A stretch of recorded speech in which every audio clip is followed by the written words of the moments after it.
शुरू महोदय, भारत ही नहीं सारी दुनिया आज विज्ञान और प्रौद्योगिकी के द्वारा लाए गए परिवर्तनों के कारण महान परिवर्तनों की ड्योढ़ी पर खड़ी है। इन चीज़ों ने लोगों के जीवन को बदला तो है, किंतु केवल ऊपरी तौर पर। आज हमारे पास ऊंची ऊंची और सुंदर सुंदर इमारतें हैं। खेती-बाड़ी के कुछ आधुनिक तरीके भी हमें मालूम हैं, लेकिन आज हमें एक नए प्रकार के मानव की आवश्यकता है। ऐसा मानव जो विस्तारशील ज्ञान को वास्तविक उच्च जीवन के लिए उपयोग कर सके। मेरे विचार से गांधी जी ने यही करने का प्रयत्न किया, एक मानव निर्माण करने का। मैं नहीं कह सकती कि मनुष्य का स्वभाव जैसा है उसे देखते हुए आज की दुनिया में ऐसा करना संभव होगा या नहीं, किंतु इस दिशा में प्रयत्न करना उपयुक्त होगा और केवल बुद्धिजीवी ही इस तरह का प्रयत्न और दूसरों का मार्गदर्शन कर सकते हैं। आज दुनिया बहुत छोटी हो गई है और हम अलग अलग खानों में बंटकर नहीं रह सकते।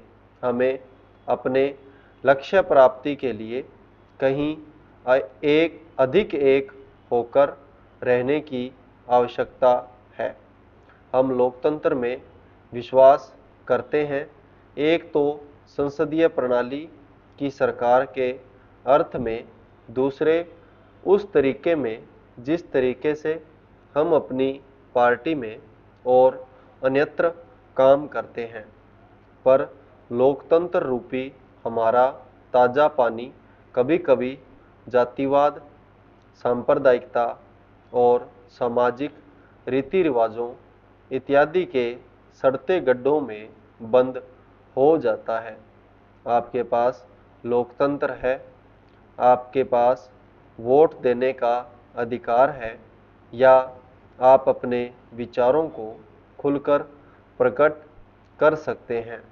इन सब के तब तक कुछ अर्थ नहीं होते जब तक आप इस प्रक्रिया से सामाजिक जीवन में परिवर्तन की नई धाराएं उत्पन्न नहीं कर देते, जो हमारे लोगों के हर वर्ग और स्तर में समा जाए।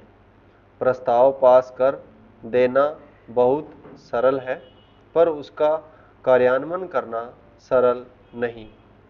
हम जानते हैं कि स्थिति या पद में कुछ लोगों का निहित स्वार्थ हो जाता है और कुछ एक का किन्हीं दूसरी चीज़ों में, लेकिन सबसे बड़ा निहित स्वार्थ है भय, जो जाना पहचाना है, उसे परिवर्तित करने का भय। हम जानते हैं कि अमुक चीज़ बुरी है, फिर भी हम उसे परिवर्तित करने से डरते हैं। लेकिन आज हम इस तरह बड़े बड़े परिवर्तनों के बिना वास्तव में जीवित ही नहीं रह सकते। हम परिवर्तन लाएं कैसे? हम लोगों को इस बात का कैसे विश्वास दिलाएं कि परिवर्तन आवश्यक है? महोदय, पिछले कुछ वर्षों में सभी राजनीतिक दल किसी न किसी तरह से जनता से दूर हो गए हैं। आज हम और आप दोनों को अपनी जड़ों को फिर से जमाना होगा। जनता से प्रेरणा लेनी होगी। हमें जनता की आकांक्षाओं, उसकी मांगों और उसकी आवश्यकताओं के अनुसार चलना होगा। अपने देश के विशाल आकार के कारण यह बहुत बड़ा काम है, लेकिन उस आदमी के लिए कुछ भी असंभव नहीं जिसने कुछ करने के लिए कमर कस ली हो। कुछ देशों में लोग चढ़ने के लिए पहाड़ों की ऊंची से ऊंची चोटियों की तलाश में रहते हैं ताकि उनके मन और काम की चुनौतियों का समाधान हो सके।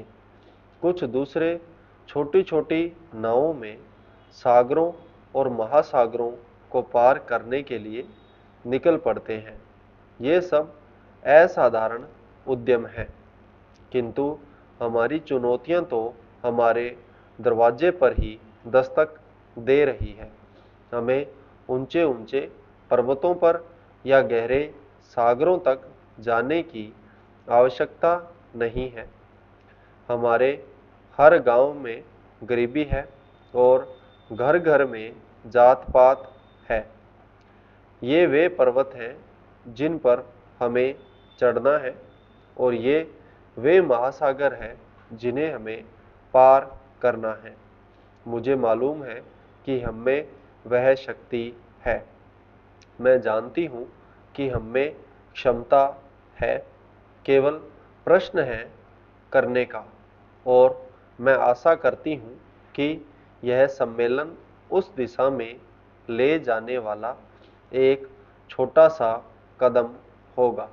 आदमी के चंद्रमा पर पहुंचने के बाद किसी ने कहा था कि वह कदम रखने वाले के लिए छोटा सा कदम है, किंतु मानव जाति के लिए बहुत बड़ा कदम था।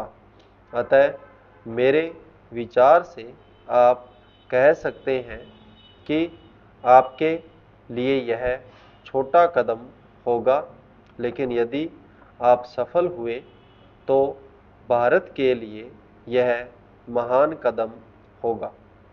मैं आशा करती हूँ कि आप इसे ध्यान में रखेंगे और दूसरों में उत्साह पैदा कर सकेंगे, क्योंकि किसी भी तरह की उपलब्धि के रास्ते में सबसे बड़ी बाधाओं में से एक है हमारे बुद्धिजीवियों, हमारे पत्रकारों इत्यादि में व्याप्त अविश्वास या संदेह वृत्ति।